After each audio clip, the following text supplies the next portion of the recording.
10 PM স্টোরির বিশেষ নিবেদন প্রণয় মিসের লেখা একটি ভৌতিক কাহিনী, রহস্যময় দিনের গল্প।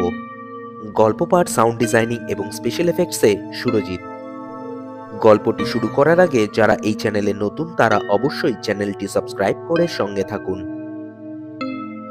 শুরু হচ্ছে প্রণয় মিসের লেখা রহস্যময় দিনের গল্প।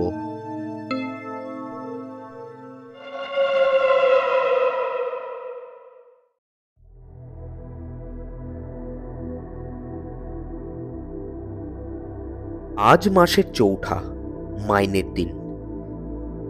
ফি মাসের মতো আজকেও তিনি ক্যানিং স্ট্রিটে গিয়েছিলেন 2 পয়সা সাশ্রয়ের জন্য। হরলিক্স, 2 প্রস্তর সাবান, নারকেল তেলের কৌটো, দাঁত মাজার পাউডার, ব্লেড, জুতোর কালি, ছেলেদের জন্য খাতা কাগজ ইত্যাদি 7-17 মাসকাবারি মাল নেহাত কম নয়। তারপর ট্রামে বাসে যা ভিড়, পকেটে কয়েকশো টাকা। ক্যানিং স্ট্রিট থেকে ভবেশবাবু হেঁটেই শিয়ালদায় ফিরছিলেন। স্বভাবে ভদ্রলোক ভীতু, তাই চলাফেরার ব্যাপারে তিনি যথেষ্ট সতর্ক। কিন্তু আজ তিনি কয়েক মুহূর্তের জন্য অন্যমনস্ক হয়ে পড়েছিলেন, আর তক্ষুনি দুর্ঘটনাটা ঘটে গেল। শিয়ালদার চৌরাস্তার মোড়ে এসে হঠাৎ তার বুবাইয়ের কথা মনে পড়ে গিয়েছিল। সকালে অফিসে বেরোবার আগে তিনি দেখে এসেছিলেন ছেলেটার জ্বর 102-এর কিছু বেশি। কলকাতা থেকে কোরখানার দূরত্ব খুব একটা না হলেও একেবারেই গণ্ডগ্রাম। ভবেশবাবুর বাড়ির পূবে মস্ত ধুধু ধান ক্ষেত। মাসখানেক হলো বর্ষার জলে টইটুম্বুর হয়ে আছে। পাড়ায় বাঁদর ছেলের অভাব নেই। দলে পড়ে দিন কত বুবাই ধান খেতে নেমে বর্ষার নতুন কই মাছ ধরেছে। ব্যাস, আর যায় কোথায়? পড়েছে জ্বরে। মাসের শেষ, পকেট করের মাঠ। ভবেশবাবু টুকটাক হোমিওপ্যাথি জানেন, কদিন নিজেই ওষুধ দিয়েছেন। কাল রাতে বউ শেফালি বলেছে 7-8 দিন হয়ে গেল ছেলেটার জ্বর ছাড়ছে না কিছুতেই। ভালো বুঝছি না, এবার একজন ডাক্তার দেখাও। মুখে কিছু না বললেও ভেতরে ভবেশবাবুও ঘাবড়ে গেছেন রীতিমতো। বৃষ্টি বাদলার দিন, ঘরে টাইফয়েড। হাত ঘড়িতে চোখ পড়তেই চঞ্চল হয়ে উঠেছিলেন ভবেশবাবু। 7:25। হাতে আর মোটে মিনিট 5-এর মতো সময়। যে করেই হোক ট্রেনটা ধরতে হবে। মতিমিত্তিরের চেম্বার সোনারপুর স্টেশনের গায়ে। কাঁটায় কাঁটায় 8টায় বন্ধ হয়ে যায়। মতিমিত্তির সোনারপুরের সবচেয়ে নামকরা ডাক্তার, আর ওই চটচলতি ভাবনাটাই হয়েছিল কাল। দিকবিদিক জ্ঞানশূন্য হয়ে ভদ্রলোক লাগিয়েছিলেন ছুট। একেই শিয়ালদার মোড় বিপজ্জনক। ট্রাম, বাস, লরি, টেম্পো, ভ্যান, রিক্সা, ঠেলাগাড়ি, ভিড় অষ্টপ্রহর লেগেই আছে। তার উপর ঘরমুখ অফিস ফেরতা ট্রেন যাত্রীর হুড়োহুড়ি। পড়েছিলেন গিয়ে সোজা এক ডাবল ডেকারের মুখে। বগলে ছাতা, 2 হাতে 2টো মাল ভর্তি পলিথিনের ব্যাগ, তার উপর পথশ্রমে ক্লান্ত শরীর। তবু হয়তো ভবেশবাবু নিজেকে সামলে নিতে পারতেন, কিন্তু শেষ মুহূর্তে পেছন থেকে একজন ধাক্কা মারতেই টাল রাখতে পারেননি। চোখের নিমেষে সেধিয়ে গিয়েছিলেন যন্ত্রদানবটার গহ্বরে।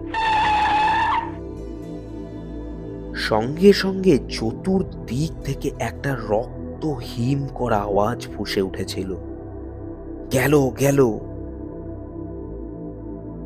হ্যাঁ, অবিশ্বাস্যভাবেই বেঁচে গেলেন ভবেশবাবু। একেই বলে কপাল। রাক্ষসের চাকাটা তাকে তাঁতাল বুকের নিচে ফেলতে গিয়েও একধারে ঠেলে দিল, অর্থাৎ দুই চাকার মাঝখানের অপেক্ষাকৃত নিরাপদ জায়গায় গিয়ে ছিটকে পড়লেন ভবেশবাবু। তারপর কয়েক সেকেন্ডের জন্য ভদ্রলোকের চিন্তা, ভাবনা, বোধশক্তি সব স্তব্ধ হয়ে যায়। হঠাৎ করে ধর থেকে মুন্ডু আলাদা হয়ে গেলে যেমন হয়, এদিকে ততক্ষণে গজ 2-3 এগিয়ে গিয়ে গুলি বেঁধা বিশাল পাগলা হাতির মতো বিকট আর্তনাদ করে থেমে গেছে ডাবল ডেকারটা। মুন্ডু আর ধর ফের জুড়ে যেতে খেয়াল হলো ভবেশবাবুর। তিনি যন্ত্রদানবের একেবারে পেছনের দিকে পৌঁছে গেছেন। তার বুকের ভেতর ধক ধক শব্দে একটা প্রকাণ্ড মালগাড়ির ইঞ্জিন ছুটে যাচ্ছিল। আত্মস্থ হয়ে তিনি কনুইয়ে ভর রেখে আর চোখে বাঁশের তলা থেকে দেখতে পেলেন পিল পিল করে শত শত মানুষের ছুটন্ত পা ক্রমশ বাঁশের চারিদিকে জড়ো হচ্ছে, আর সেই সঙ্গে কানে তালা লাগানো চিৎকার, হট্টগোল। এরকম নিদারুণ বিপদেও কিন্তু ভদ্রলোক বুদ্ধি হারালেন না। ইচ্ছে করলে তখনই তিনি অনায়াসে হামাগুড়ি দিয়ে বাসের তলা থেকে বেরিয়ে চলে আসতে পারতেন, কিন্তু বেরুলেন না চট করে। কলকাতার মারমুখী খ্যাপা মানুষজনকে তিনি হাড়ে হাড়ে চেনেন। তিনি জানেন ঝট করে বেরিয়ে পড়লেই সকলের দৃষ্টি পড়বে তার ওপর। সঙ্গে সঙ্গে প্রশ্নবাণে জর্জরিত হতে থাকবেন। কেউ কেউ তাকে ধমকাবে, মুখ খিস্তি করবে, মৌকা পেয়ে কেউ হয়তো 2 চারকা বসিয়েও দেবে।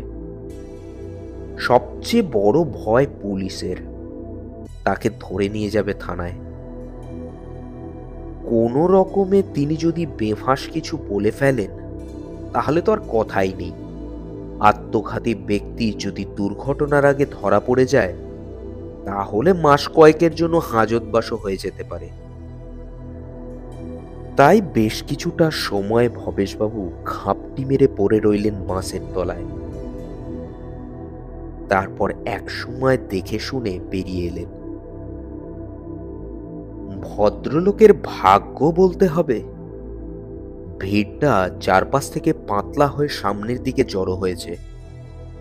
জনা কয়েক অতি উৎসাহী ছোকরা মাঠগার্ডে উঠে হাত বাড়িয়ে ড্রাইভারকে সিট থেকে টেনে হিচড়ে নামাবার চেষ্টা করছে। তখন কে বাসের পেছন থেকে বেরিয়ে এলো কি না এলো তা কে দেখতে গেছে।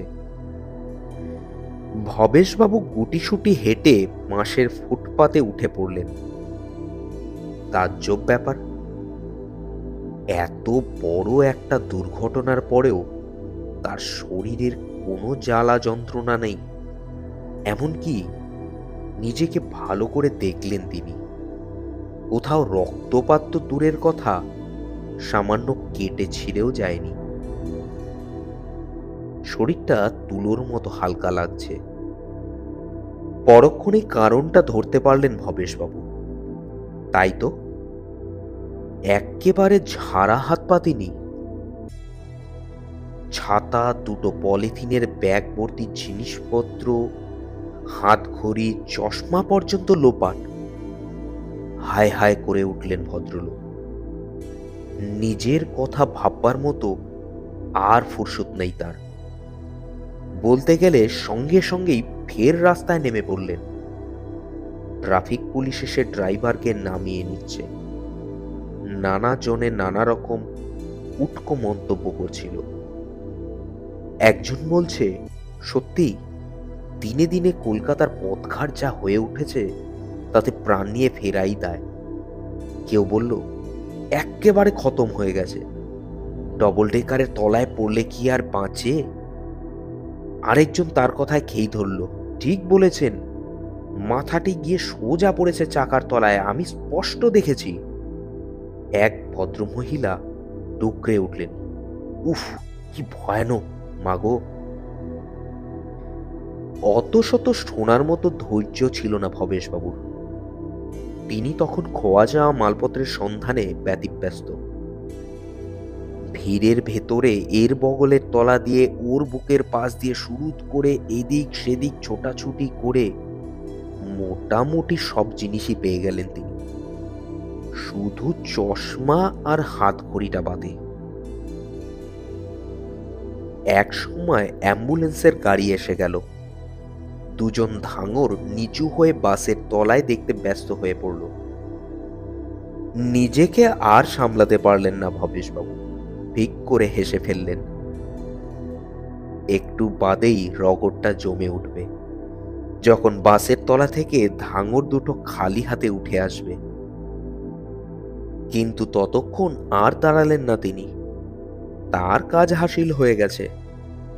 অতএব ফের ফুটপাথে উঠে স্টেশনের দিকে পা বাড়ালেন তিনি। খানিকটা এগিয়ে যেতে ভবেশবাবু মুহূর্তে নিভে গেলেন। রেল কোম্পানির বড় ঘড়িতে 9:05। আধ ঘন্টার মতো তাকে প্ল্যাটফর্মে দাঁড়িয়ে থাকতে হবে।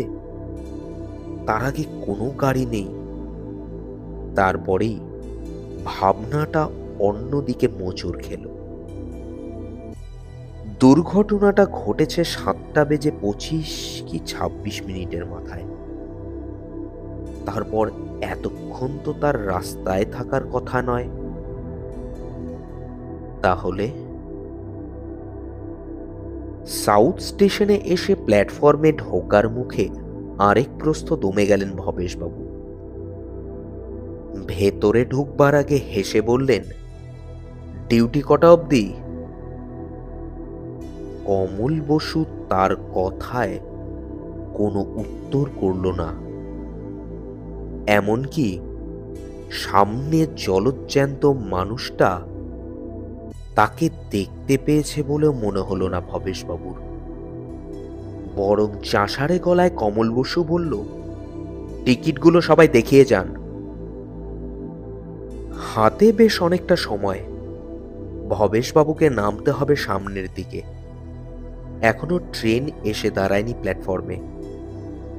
একসময় কমল বসুর ওপর তার অভিমানটা পড়ে গেল।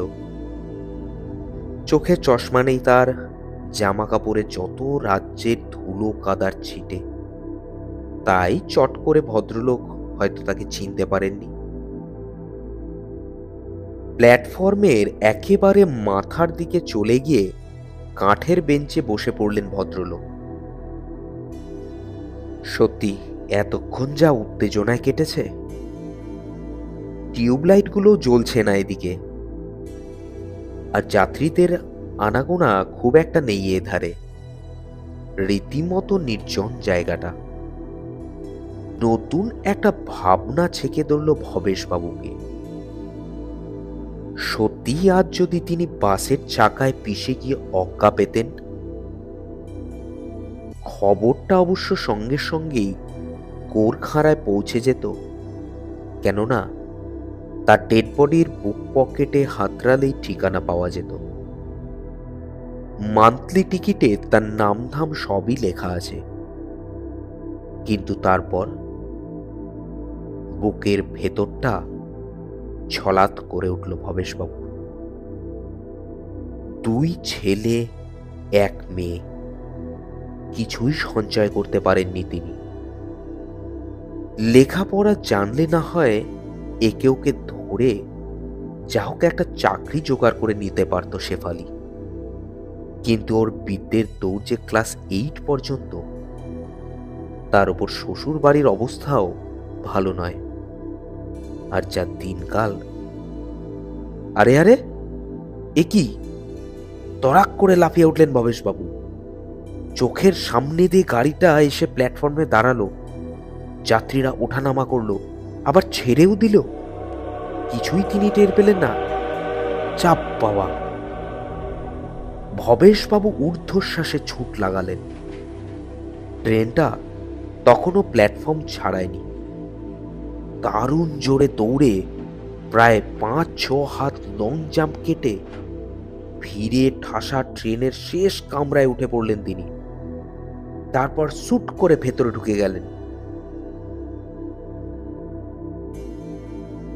সোনারপুরে টিপটিপে বৃষ্টি হচ্ছিল।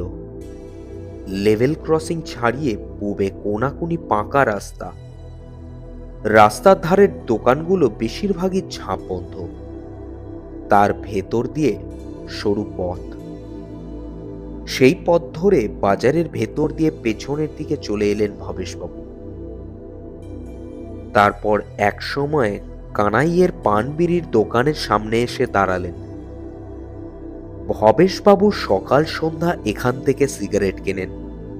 বললেন, কই হে কানাই, ঝটপট এক প্যাকেট চারমিনার দাও তো। কানাই খুচরো পয়সা গুনছিল। মুখ তুলে একবার দুই ভুরু জোড়া করে তাকালো সামনের দিকে, তারপর ফের পয়সা গুনতে ব্যস্ত হয়ে পড়ল। বিরক্ত ভবেশবাবু গলা চটালেন, কি হলো, সিগারেট দেবে না? কানাই নির্বিকার। ভবেশবাবু রেগে মেগে দুটো কটু কথা বলতে যাবেন, এমন সময় ঝট করে আলো নিভে গেল। লোডশেডিং। আকাশ অন্ধকার, মেঘে ঢাকা। খোয়া ওঠা জল কাদায় প্যাচ প্যাচে রাস্তা, যে কোনো সময় পা হড়কে যাবার ভয়। দুদিকে নিরেট অন্ধকার। ঘরবাড়ি, পুকুর, মাঠ সব যেন এক হয়ে গেছে। তবু হাঁটতে কষ্ট হচ্ছিল না ভবেশবাবুর। রাত হয়ে গেছে। ছেলেটার জ্বর। বেশ বড় বড় পা ফেলেই তিনি এগুচ্ছিলেন। তাছাড়া ভুতুড়ে আবছায়ায় মজার ব্যাপার, ভবেশবাবু যেন নিশাচর প্রাণীর মতো সবকিছুই মোটামুটি স্পষ্ট দেখতে পাচ্ছিলেন। মনে মনে হাসলেন তিনি। অবাক হবারই কথা। তাহলে কি চোখে চশমা নেই বলেই তিনি সব ঠিক ঠিক ঠাহর করতে পারছেন? কে জানে। বুড়ো শিবতলার মোড়ে এসে ডাইনের রাস্তায় শর্টকাটে বাড়ি পৌঁছানো যায়, কিন্তু সেদিকে এগুলেন না ভবেশবাবু। একে কাঁচা রাস্তা, তারপর কিছুটা পথ হাঁটু জল ভাঙতে হয়। তাছাড়া ওধারে সাপকোপেরও ভয় আছে। বাঁদিকের রাস্তা ধরে কয়েক পা এগুতেই সামনে পড়ল এক ভীষণ বাধা। কোত্থেকে তিন চারটা কালো মিশমিশে কুকুর হঠাৎ তার দিকে বিশ্রী শব্দ করে ছুটে এলো।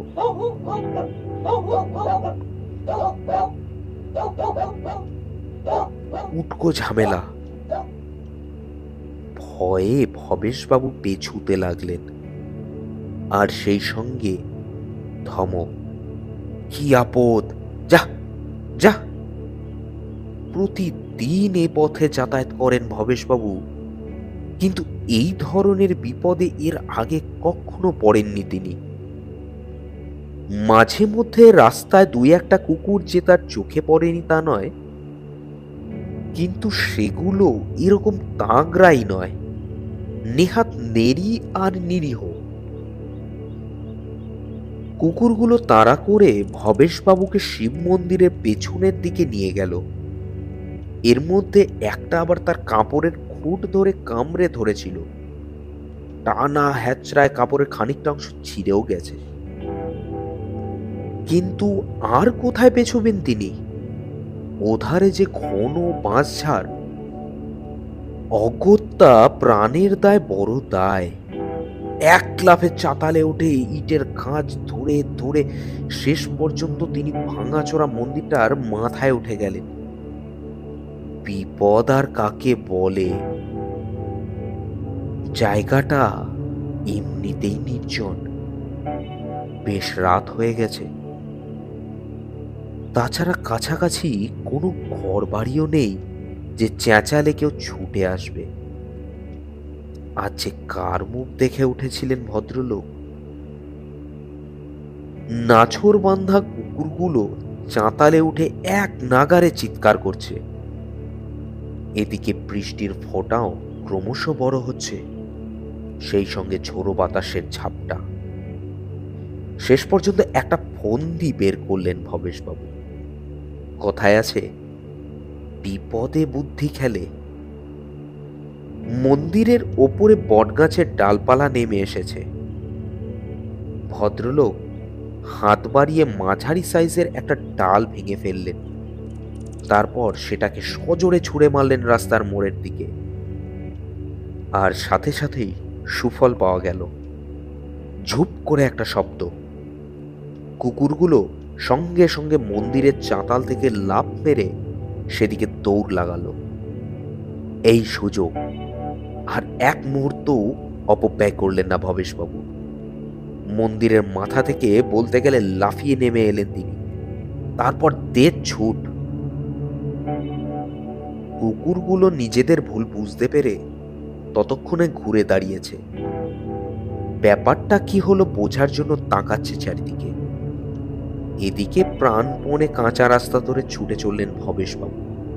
কাদা, গর্ত, পিছল পথ, কোনো ভ্রুক্ষেপ নেই তার। কিছুটা এগুতে আবার আরেক বিপদ। ভবেশবাবু দেখলেন সামনের দিকে রাস্তাটা ঢালু হয়ে এক জায়গায় হঠাৎ জলে ডুবে গেছে। ব্যাপারটা কি? পাশে রায়দের বিরাট পুকুর, দেখিও বলা যায়। ভদ্রলোক বুঝলেন বৃষ্টিতে পুকুর পাড় ভেঙে ডুবে গেছে জলে, বেশ অনেকটা জায়গা। আর বুঝি বাঁচা গেল না। হোস করে একটা নিঃশ্বাস ছাড়লেন ভবেশবাবু। যমদূতের মতো কুকুরগুলো ক্রমশ ঘেউ ঘেউ শব্দে এগিয়ে আসছে। আর কয়েক সেকেন্ডের মধ্যেই তাকে ধরে ফেলবে। জয় মা বলে তিনি সামনের দিকে মারলেন এক লাফ। নিজের চোখকে বিশ্বাস করতে পারছেন না ভবেশবাবু। অন্তত 15-16 ফুট তো হবেই। ছেলেবেলায় সেই কবে স্কুলের স্পোর্টসে দৌড়ঝাঁপ করেছেন তিনি।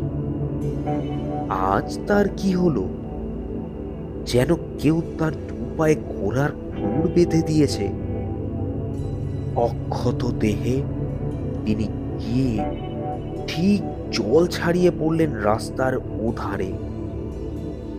আরো আশ্চর্যের কথা, তার দু হাতের মাল বোঝাই দুটো ব্যাগ হাতেই রয়েছে। কোনো জিনিসই পড়ে যায়নি বা ছিটকেও যায়নি। ওদিকে কুকুরগুলো সমানে চেঁচাচ্ছে। উঠে দাঁড়িয়ে ভবেশবাবু কুকুরগুলোর দিকে তাকিয়ে একটু মুচকি হাসলেন। তারপর ঘুরে উল্টো মুখে বুক ফুলিয়ে হাঁটতে লাগলেন। ভট্টাচার্য পাড়ার একেবারে শেষের বাড়িটা ভবেশবাবুর। বাড়ির সামনের দিকে দুধারে কলা গাছের ঝাড়, মাঝখানে কাঠের গেট। ভেতরে ঢুকতে প্রথমে উঠোন, এক কোণে কুয়ো, পাশে রান্নাঘর, আর পরে বাকি ঘর। দূর থেকে কলা ঝাড়ের জাফরির ভেতর দিয়ে ভবেশবাবু দেখতে পেলেন উঠোনে অনেকগুলো হ্যারিকেন, সেই সঙ্গে চাপা কথাবার্তা, ফিসফাস শব্দ। কি ব্যাপার? দাঁড়িয়ে পড়বেন? একবার ভেবে ভদ্রলোক জোরে পা চালালেন। কাঠের গেট ঠেলে ভেতরে ঢুকতেই টের পেলেন তার অনুমান মিথ্যে নয়। এত রাতে তার বাড়িতে এত লোক কেন? আর সবাই পরিচিত, পাড়ার প্রতিবেশী। তবে কি কেউ যেন জোরে ঝাঁকাচ্ছিল ভবেশবাবুকে? বুবাইয়ের কিছু হলো না তো? হ্যাঁ হ্যাঁ, তাই তো। ঘরের ভেতরে শেফালির বুক ফাটা চিৎকার। তবে কি বুবাই? কেউ যেন ধাক্কাতে ধাক্কাতে ভবেশবাবুকে ঘরের দিকে নিয়ে যাচ্ছে। ভেতরের দৃশ্য আরো মর্মান্তিক। আলু থালু শেফালি দু হাতে ভর রেখে পাগলের মতো মেঝে মাথা ঠুকছে আর কেঁদে যাচ্ছে। দুধারে কিছু মহিলা, আর সকলেই আশপাশের বাড়ির। যদু ভট্টাচার্যের স্ত্রী, বেনু দত্তর মা, অমিয় বাবুর মেয়ে চৈতি, শেফালির মাথার দিকে ভোলা আর ঝুমরি। কান্নায় ভোলা ওদের হতচকিত দৃষ্টি। বুবাই কোথায়? তাহলে কি পাশের ঘরে শুয়ে আছে? উদ্ভ্রান্তের মতো এর ওর হাত পা মারিয়ে মাঝখানের দরজা দিয়ে এগিয়ে গেলেন ভবেশবাবু। কিন্তু এ কি? দরজার কাছে এসে তিনি যেন প্রচন্ড এক ঠক্কর খেলেন। সামনেই তো বুবাই, দেয়ালে পিঠ রেখে মাথা নিচু করে চোখ ডলছে আর থরথর করে কাঁপছে একটা পলকা গাছের মতো। বেনু দত্তের মার গলা শোনা গেল। যদু ভট্টাচার্যের স্ত্রী আর অমিয়বাবুর মেয়ে চৈতি দুহাত দিয়ে টেনে বসাতে চাইছে শেফালিকে।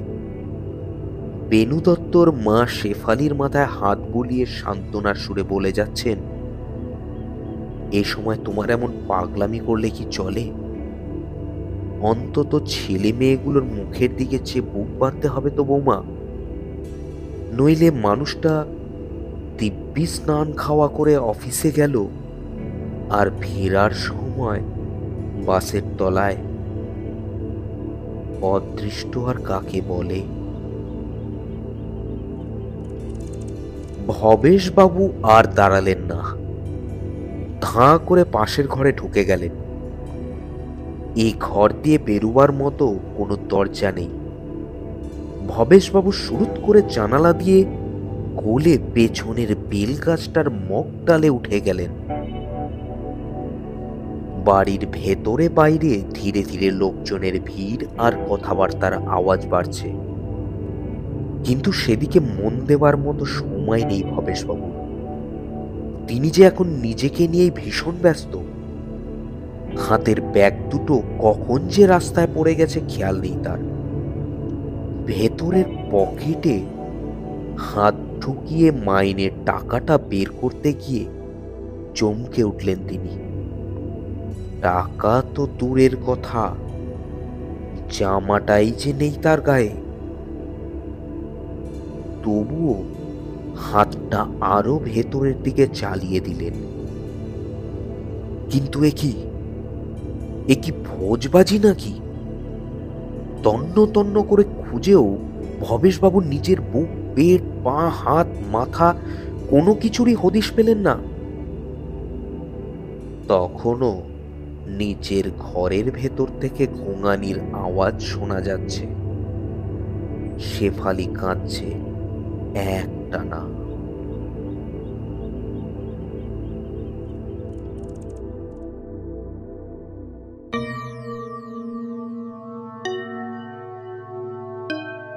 শুনছিলেন প্রণয় মিসের লেখা একটি ভৌতিক কাহিনী, রহস্যময় দিনের গল্প। গল্প পাঠ, সাউন্ড ডিজাইনিং এবং স্পেশাল এফেক্টসে সুরজিৎ। রহস্য, রোমাঞ্চ এবং অফুরন্ত ভৌতিক কাহিনীর সমাহার 10 PM স্টোরি। এই ধরনের আরো গল্প শুনতে অবশ্যই চ্যানেলটি সাবস্ক্রাইব করে সঙ্গে থাকুন।